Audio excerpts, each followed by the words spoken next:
everybody, welcome to episode 2 of our new series, Get to Know. We want to be able to stay informed and get information out there. So obviously it started as wanting to get to know Miss Whitcher, but hey, let's evolve it and make it something cool and something more. So, but we have a few more questions people have submitted to get to know her. And actually, I think one's actually asking about me as well. So yay, I get to questions. But as we move forward, we'll talk about later how we're going to evolve this to get to know more things. So, yeah, how are you doing today, Miss Whitcher? I'm doing well. It's summer, so I haven't been doing a whole lot, which is kind of nice. How are you? I'm good. It's hot. But, the rain over the last couple of days, oh, Topo Chico, oh, you fit in with the crowd, the cool kids.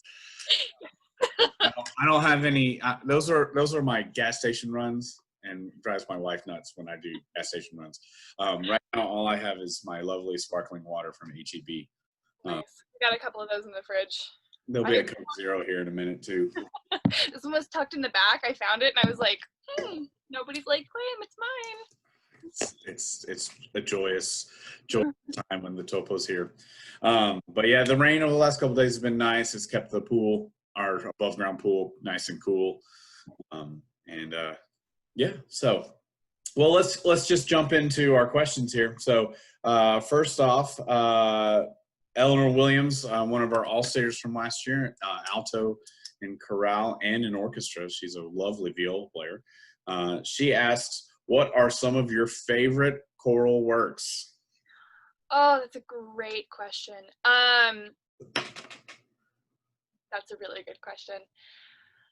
I think, okay, so my favorite piece, and it's actually one I got to perform this last year, and it's been my favorite for years, it's called Only, ooh, hello, Quacking. It's called Only in Sleep. It's by RRHS Choir. It is just one of the most stunning pieces. It has a beautiful soprano solo. It's so beautiful. It's so stunning. Some other favorites of mine are The Road Home by Stephen Paulus. Gosh, what else? Leonardo Dreams of His Flying Machine. It's the Whittaker piece. Do you know the story behind that one? I don't know that I do.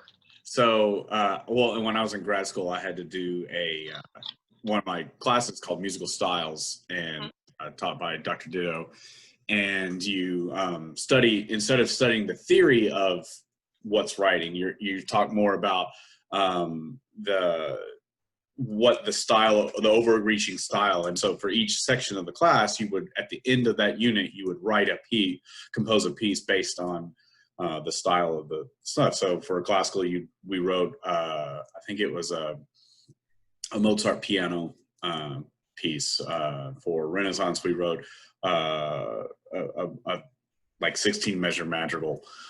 So when we got to 20th century, we picked a composer, because 20th century diverts so much. We pick a composer and then write a piece in his style. So, one of our band guys picked John Mackey, and I know some really obscure things about him now. And so I picked Eric Whittaker. And so that year he was also speaking at TMEA as a featured clinician for choir. And he was telling, and I got to ask him a couple questions because, he's a rock star. So people hit him. So, but I was able to kind of get clearance ahead of time and ask him a couple questions one-on-one through email. And then we talked for about 30 seconds in person. But he was talking about Leonardo Flying Machine, and he was commissioned to write the piece, and he always thought of himself as being a cinematic composer. So he storyboarded it just you would a movie, and he visualized this trailer for this movie that is about Leonardo's life. And so and then right when he jumps, that's when that happens. But the music that happens right before that, or was it right after? I can't remember. But he got a writer's block. He couldn't figure out what to do, so he just started watching random movies, and Matrix was one of them. And so the music that it's in the soprano and alto line, the music that is when the Matrix is going across the screen, he stole that. He just sat there. He's like, oh my God, that's it. And he runs to the piano and finds the tone pattern. And there you go. That's incredible. I will never learn that song the same again. When we performed at TMEA 2 years ago, he was there, and he was at the president's dinner. So we rushed from the stage at the performance, like downstairs into wherever the president's dinner was happening, and we sang for the president's dinner. We all went outside afterwards, and he came out, and we got to kind of meet him. And I don't think Joey Martin has ever been more angry at Chorale, because we all just wanted to talk to him and take pictures with him, and he's like, don't crowd Mr. Whittaker, and we're like beyond caring at that point. So yeah, he was quite angry, but we got to meet Eric Whittaker. Yeah, it's the little things in life. Joey gets mad all the time, so he gets over it. He doesn't have his Paisley shirt anymore, so. He does. You know about the Paisley shirt? No, I don't. Oh, so that was always a shirt when we had a bad rehearsal. He always was wearing this ugly Paisley shirt. So we said it's because when he decided to wear that, he wanted to pick a fight with Chorale. So eventually, it was a couple years after I graduated, it got ripped. And he would tell us if it was he accidentally like ran into something or if it was sabotage. He always hints that it was sabotage, but he's like, I don't have a bad day shirt. I'm like, yeah, right. Okay. I hope that he never sees this, because then he'll hear me making fun of him, but he has this full olive colored outfit. It's like olive pants, olive shirt with like an olive belt and olive shoes. And one of the girls in Chorale went up to him one day and told him that he looked like Shrek. Yeah, it was the worst 100 whatever minutes. Yeah. No. 90 minutes. He was so angry. Oh, that was just poor timing. Oh, he just kept wearing it. Like he never stopped. Was he on his yeah. Oh, love me some Joey Martin. My first experience with Joey Martin was when I was a freshman at UT. He was it was before Conspirari become Conspirari. It was still New Texas Music Works, and we were doing Mendelssohn's Elijah, and Craig was running late from something, and we were in the UT choir rehearsal hall, and Joey was asked to run that rehearsal as kind of pseudo assistant director, and he had sat in traffic all day getting up from San Marcos to Austin, and he decided that week to kick Diet Dr. Pepper. Oh, Joey. He was a little Grumpy? But that got me in good whenever I decided to go to grad school, and I told him that story. He's like, oh, I remember that rehearsal. Oh, I remember you now. Okay, yay, let's go. So I love it. So yeah, are there you also, speaking of Leonardo Dreams' Flying Machine, you should go look through YouTube and see if you can find because Reagan High School did that at MadFest this year with full choreography. Oh, I've seen it. Okay, I was making sure you. Oh, I've seen it. Yeah, I was like, what is going on here? I don't even understand. But Christian's always going to Christian, so I love those guys. So any other pieces out there? Probably. Well, of course, we're quite. On to Coke Zero. There you go. None that come to mind right now, but I will be lying in bed tonight and I'll think, oh, why didn't I say that one?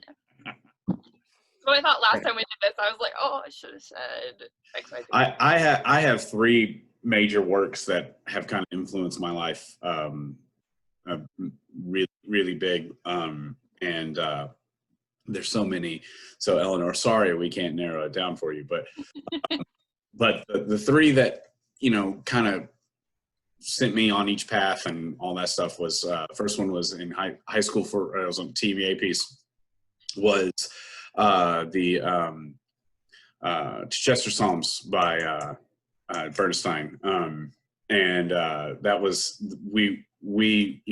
that was my junior year. It was the year I advanced the furthest in the process.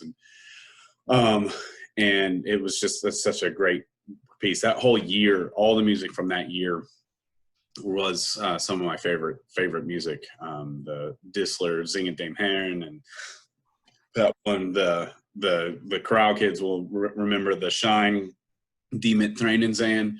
And we did that for MadFest a couple years ago. So they're all shuddering because that song was forever. So, but lots of, that one was one of the first ones that really found my love for choral music. The other one was that same year, at the end of the year, we got to premiere the Lordson Lux Aeterna in Carnegie Hall. So that one has always held my, if you've sung one Lordson piece, you've sung them all, well, at least from that era of his life. But I just love that piece, and I want to conduct it so badly. So one day, and then in grad school, the Verdi Requiem, when we did that with Texas State and Conspirare and Victoria and Austin, that piece is just, we just finished a giant study on requiems, and we all talked about the Verdi Requiem, referenced it, but none of us were studying that one. Mine was Mozart. Someone else was the Hindemith Requiem. We had Brahms Requiem. Each of the grad students had one, but Verdi wasn't one of the ones we talked about. And then the next year we performed it. It was like, oh my God, this is such an awesome piece. So there's so many good recordings out there, but those are three major works that, that I will always go to. And of course, my non-choral music, it'd be Mahler too. That would, I guess, be the undergrad. We performed Mahler too with the UT Symphony Orchestra, and choir only sings for 10 minutes, but it's still awesome. So an hour and a half of music for 10 minutes. I thought of one more. Oh, yeah. And this one, okay.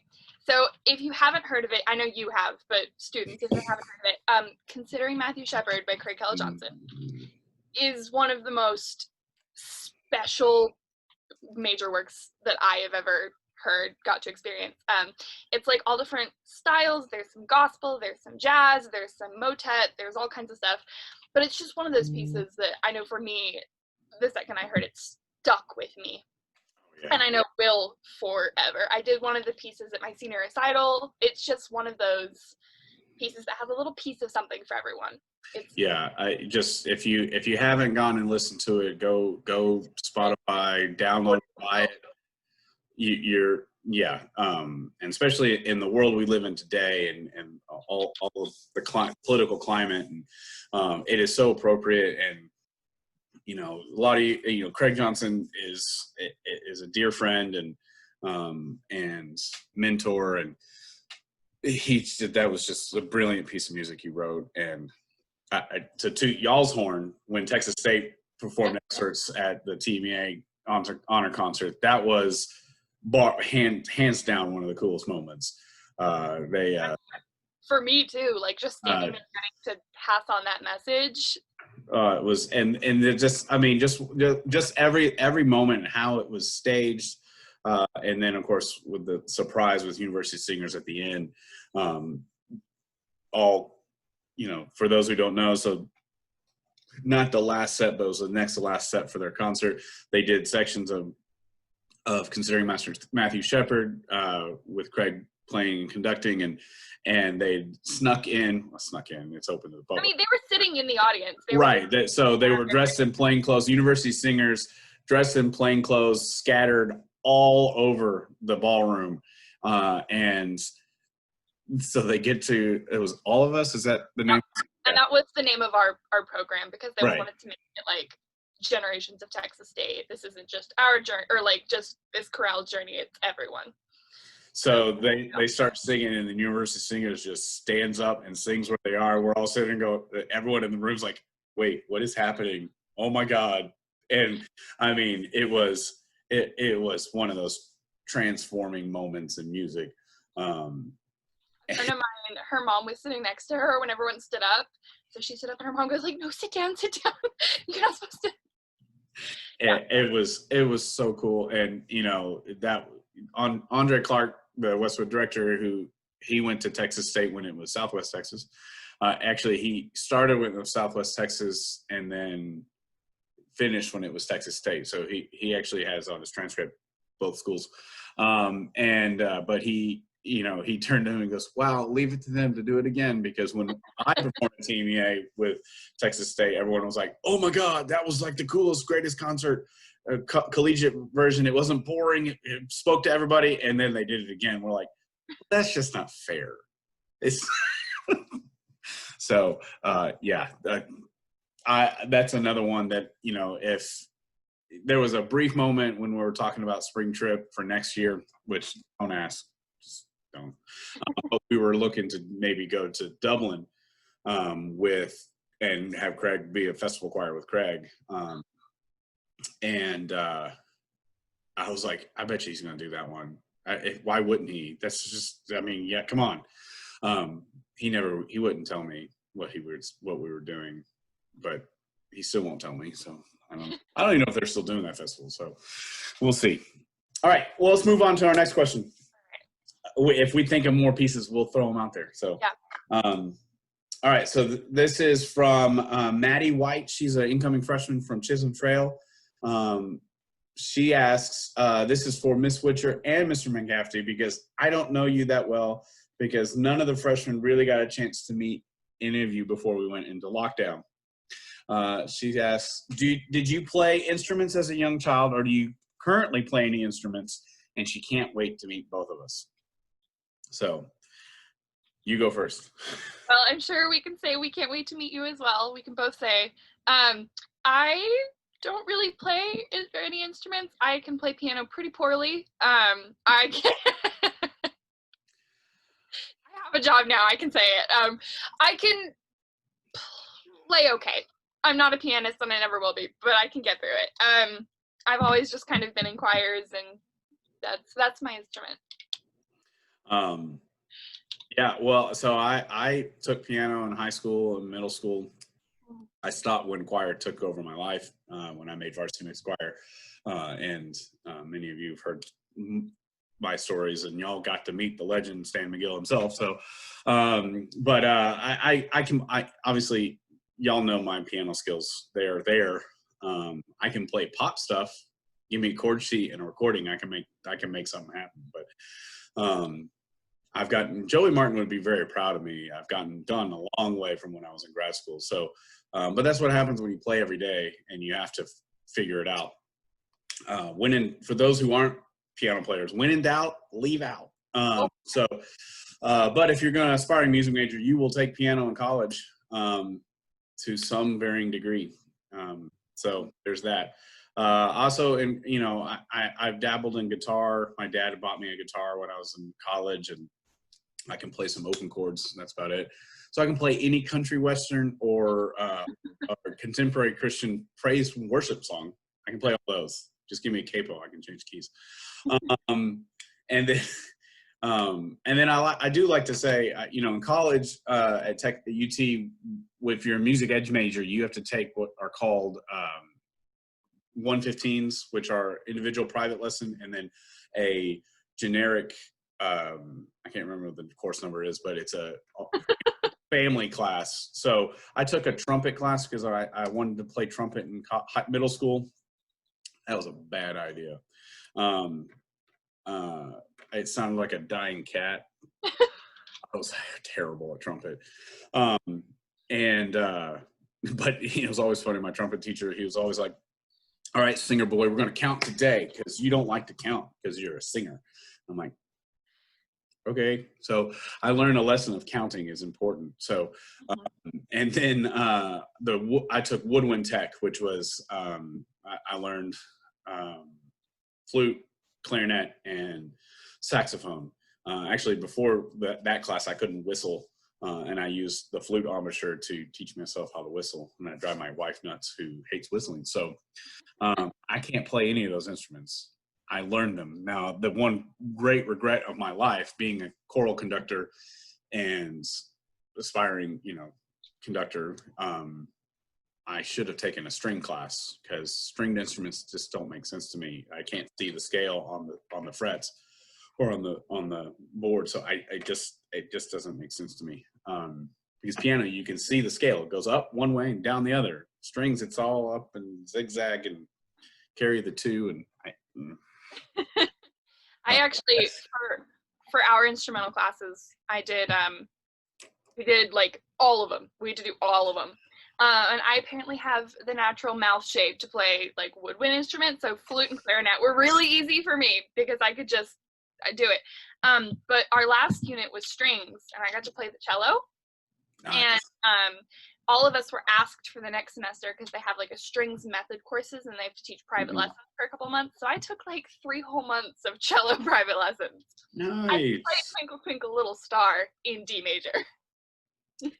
my wife plays violin, and she took, when she was in college at Schreiner, she took because she actually got a partial music scholarship even though she was a music major, but she took a harp class. Okay. How to play harp, and she said it's the hardest instrument she's ever had to play. She didn't have to deal with. Oh, and I took an organ class too. Dr. Schmidt was. Yeah, I'll tell you that story in a second. But she took harp class, and she was learning Danny Boy because that was her dad's favorite song. And so her Danny Boy was ding, ding, ding, bring. But yeah, I took harp in my last semester of grad school. Organ? Organ. Organ.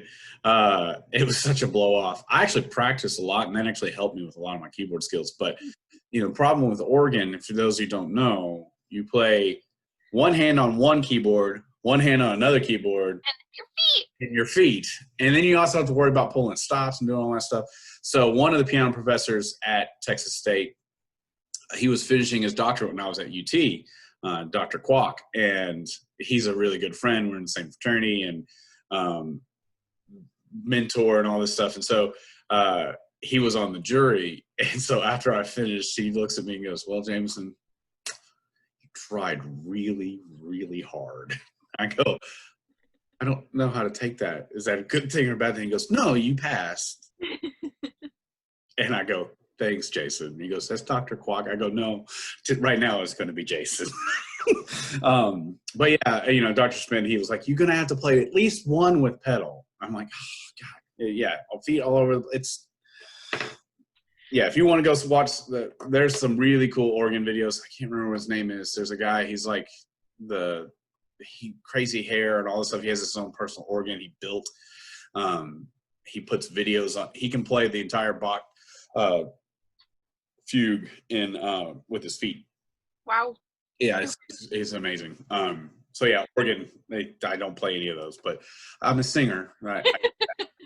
And actually, I'm really not a singer anymore. I'm a conductor. I just wave my hands around and hope y'all do things. So, all right. So now we get into, we're going to skip that one, come back to that one because that one's related to that one. So Cassie Chapman, our vice president and stuff, who is big dork. We talked a lot about her last week. She says, "Do you like musical theater? And if yes, what's your favorite musical and why?" So this is in depth. Yes, I love musical theater. I have no skill for musical theater, but it's one of those like dreams, like maybe if. I love musical theater. I think we actually answered this last time. My favorite musical is A Gentleman's Guide to Love and Murder. It's one of those musicals that it's that very kind of dark, dry humor, which I love. It's one of my favorites. I think it was the 2016 Tonys. They performed this song, "I've Decided to Marry You" is what it's called, and it's all kinds of stuff. His cousin comes in, and she's like a distant cousin then. She's like, "Hey, I'm here. I'm going to marry you," but his girlfriend's in the other. It's complicated. Anyway, I remember seeing that, and I was like, "Oh, that's really cool." And I like did a whole bunch of research on the musical, and I think I've seen it 3 times. But that year we went to Dallas to go see it for my birthday. And the staging, it's just so clever. It's just one of those musicals that you're like, they really knew what they were doing. Yeah. I'm also really excited because Hamilton's going to be on Disney Plus. It's going to be awesome. I'm so ready. It'll be so awesome. Yeah, Maggie's excited about that one too. We were watching an interview with Lin-Manuel and on Good Morning America, and she's like, "Wait, Hamilton, that's coming on TV?" I'm like, "Yeah." Are you gonna watch it like 12 times? Yeah. Yeah. I remember my senior year of high school was when I think it got really, really big. And I was very adamantly against listening to it. I was like, this is not gonna be my thing, like blah, blah, and I heard it so many times and I was like, this is not my thing, this is not my thing. And then I heard Satisfied for the first time, and I was like, oh, actually, and I listened to the whole thing, and suddenly I loved it. My oldest niece, who's going to be a senior in high school and up in Dallas, when it was big, I mean, she was in middle school, and she walked up to me and she goes, "Have you heard Hamilton?" I'm like, "No, I could care less." And she's like, "It's so transcendent." I'm like, "Shut up." And I look at my brother and I'm like, he goes, "Have you listened to it?" I go, "No," because it's I eventually did, and yes, it's awesome. But I'm like, she doesn't know what she's talking about. She's a musician, professional. Know what I'm talking about. You, middle schooler. And of course that it had been out for like a year at that point. I mean, we couldn't say it was transcendent yet. Yes, now, as it's influenced many other forms and genres, then yes, wonderful. Lin-Manuel is a creative genius, and I want him to come live with me and teach me how to do everything. If he wants to teach my kids homeschool like he is a bunch of others, bring it on. I will pay you. I will write you a check. You don't need it, but I will do it. My senior year, or not my senior, my freshman year of college, my dorm advisor decided that she wanted to put on a production of Hamilton. So she emailed our entire dorm and said, "Hey, is anybody interested?" And like 10 of us said, "Sure." So I was in a production of Hamilton my freshman year of college. It was nice. Terrible. We all were like holding music, and it was an experience. But it was fun. Yeah, if you haven't read his interview where he talks about how he got the PG-13 rating down, or got from rated R to PG-13, it's funny. We can't talk about that on this show, but go read it. July 3rd, Disney Plus. If you're not a subscriber on Disney Plus, what's wrong with you? Just for July, just do it for a month. between Google, Apple, and Disney, that's their big brother. They're gonna rule our lives. It's okay. If you haven't seen the last season of Parks and Rec, you'll get it. Mine was always, and don't tell Miss Grantham I ever said this, but it is Les Mis. I've seen that one 3 times as well. I saw it in London, I saw it in New York, and I've seen it here. She was obsessed with Les Mis. She could sing the whole thing right now if you asked her. She's going to go close on her house, so I'm sure she's singing it right now. I'm driving there. Yeah, that one, just the different versions, the different ways it's been staged and put together. This musical I've seen the second most was Lion King. I saw that one in New York twice, and in Austin once in San Antonio and Austin twice. That one, that show needs to stop touring. Because they changed over the cast so many times. It's lost its magic. I've seen it so many times. I'm like, The last time we went with some people that weren't big musical people, and we convinced them to come because we had a season subscription that year, and they were like, "That was okay," and I'm like, "Yeah, it's been better." So, but yeah, those who don't know, our musical this year is Bright Star, the Steve Martin musical. It's really cool, awesome music. It's going to be very different style. Of course, we did 2 set in the 40s, New York, with Guys and Dolls and Kiss Me Kate, and then last year we went really obscure and went to Tarzan.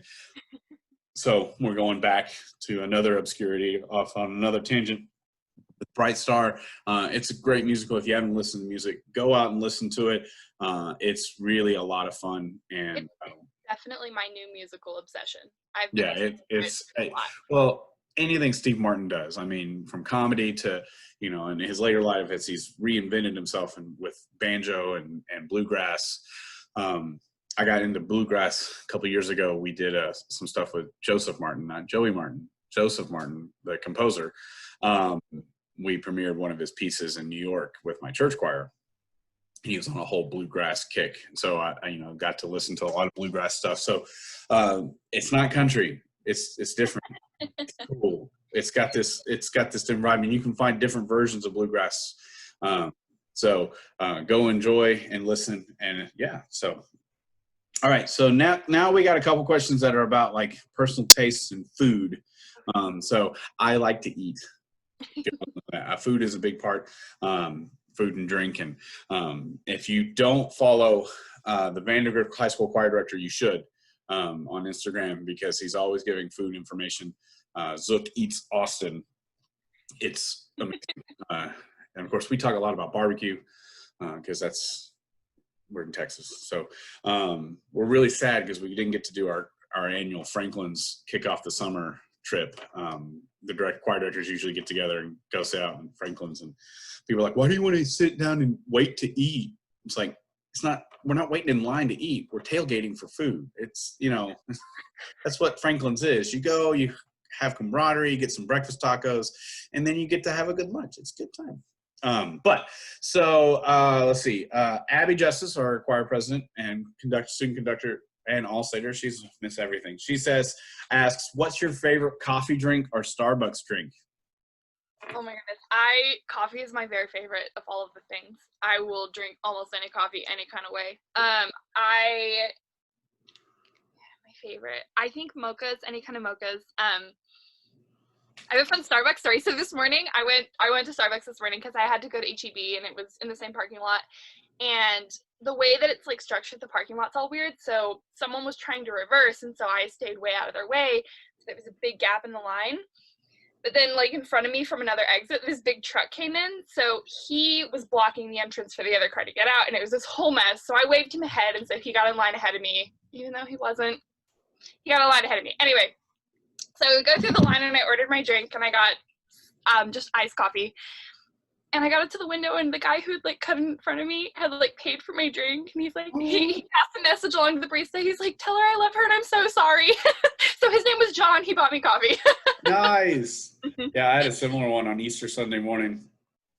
I was driving to church because I had to present, and I had some Starbucks gift card money I hadn't found, so I was like, "Oh, give me extra coffee," and I pull in, and there's this guy that's like 12 feet off a car's length off of the entrance to the drive-through, and there's a truck up at the ordering, and then there's like, it's now like 4 car lengths between him and the truck ordering. It's like, okay, what are you doing? We don't need a social distance in a drive-through. You already are. You're in your car, and he's just sitting there. So there's enough space. I go around him because it doesn't look like he's getting in line. So I go around him and get in the drive-through because there's like 4 other cars behind me. It's like, what going on? One rolls down his window, backs up his car even more, and is demanding I back up and get out of his way. Mind you, he doesn't have a shirt on either. It's like there's so many things going on. I just sat there. I just sit here like this, like, I don't see you. I'm just watching all this in my rearview mirror. I'm like, what is going on here? You're demanding I get out of line. 1, you need Jesus in your life. Thank God it's Easter Sunday. And 2, how bad do you need coffee? Maybe you go on a walk every day. I don't know. I know we're in quarantine, but geez. I don't know that you understand the magnitude of coffee. Yeah. Sometimes you just really need coffee. Right.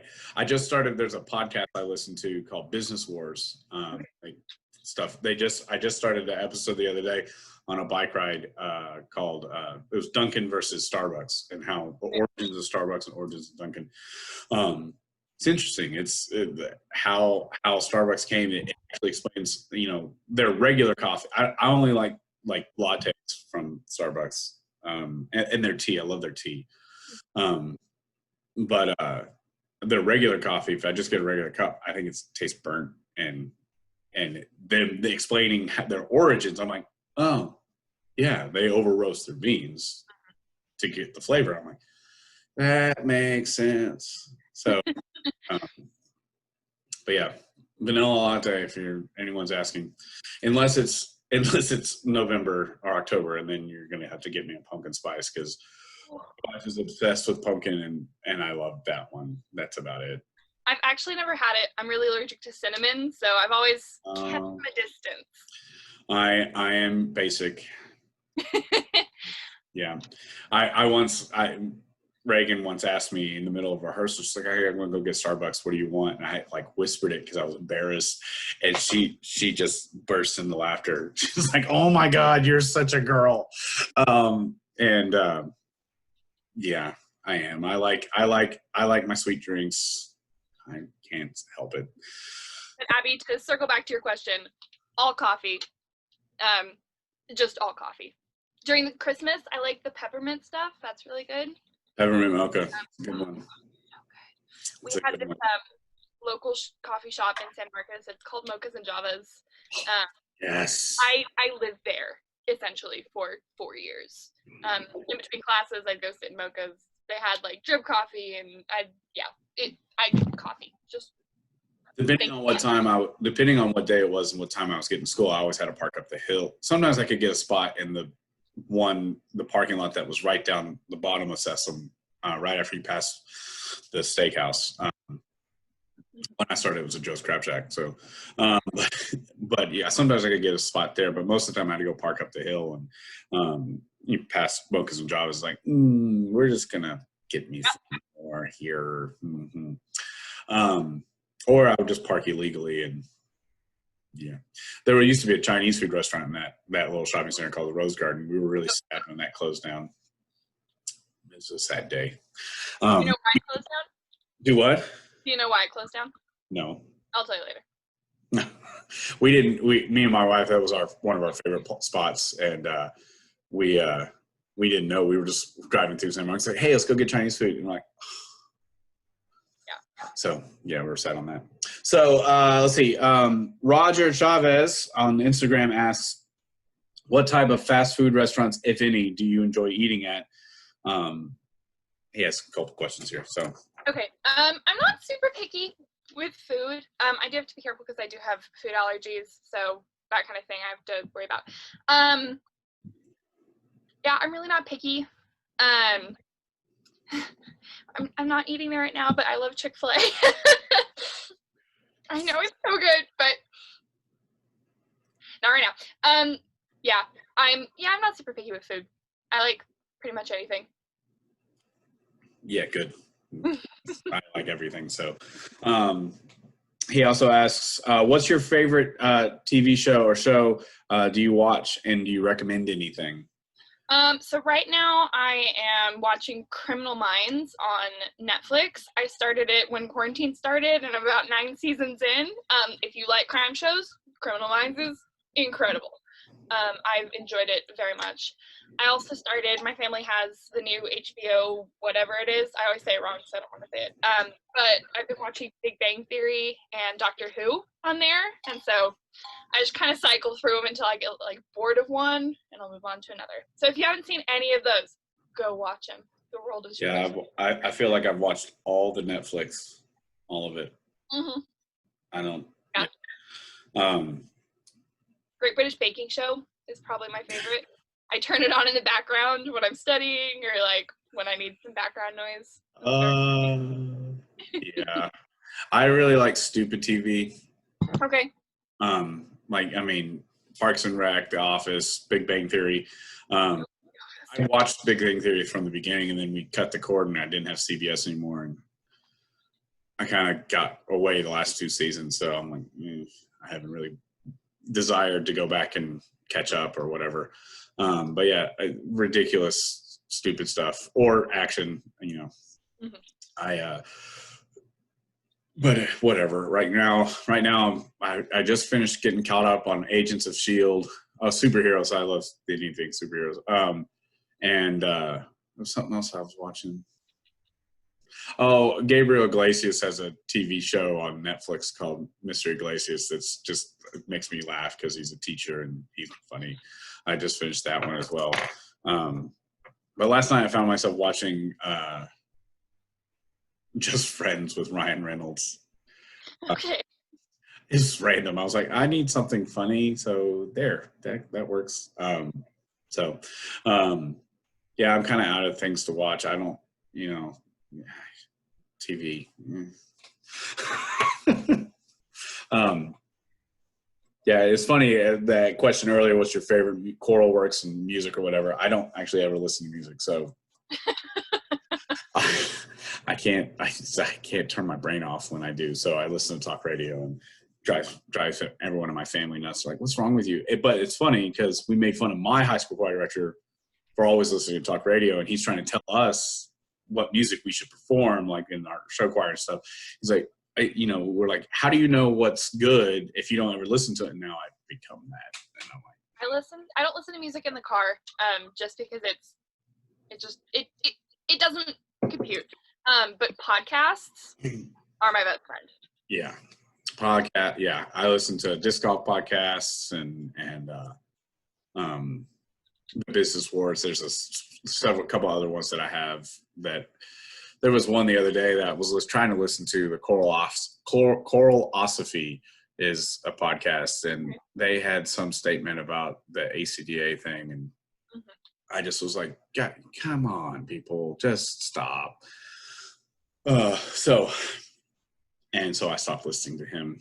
He was self-righteous, and I think that some of it is we're blessed here in Texas to have such wonderful people working for us as music educators and musicians that understand challenges. And other states, they're not. I saw a guy on Facebook the other day. He posted, after Thomas Wren, our president of TCDA, posted a statement regarding some things, and he's like, can I come to Texas and join TCDA? Like, people from across the country like roasted him, and it's like, come on, we got to have perspective. Texas is a good place for choral music, especially. And if you talk to people, I was always told if I wanted to be a college director of choral activities, I'd have to leave to get a degree outside of the state. And I've talked to Cody Morris about it, and as well, and she agrees now. Is that you got to have your experience, and then you got to go somewhere else, because we live in Shangri-La. We live in music utopia, and you got to go somewhere else to learn what despotism is and dystopian music societies. Go to California and learn how they teach everything by rote. And you say solfege, and they go, "What is this language you speak?" And there are obviously pockets in California and other states that they teach other ways. There's more than one way to get it done, but we just do it better because we're Texas, and I have a lot of state pride too. So this is probably why I went to here. But there are other states. When you go to California is the one where we get some kids come into Austin from California with the tech stuff, and they don't understand solfege. They listen. They have good ears. They listen and they pick up fast, but they don't know how to sight read. And they don't realize the importance of that. And so for all you kids out there, we're going to talk about that here coming up in just a second with talking about TMEA. But when you think about the ability to pick up a piece of music and then just read it. I mean, have you ever thought about, you have a book, and I watch it with my daughter. There are some books she can pick up and she can just read.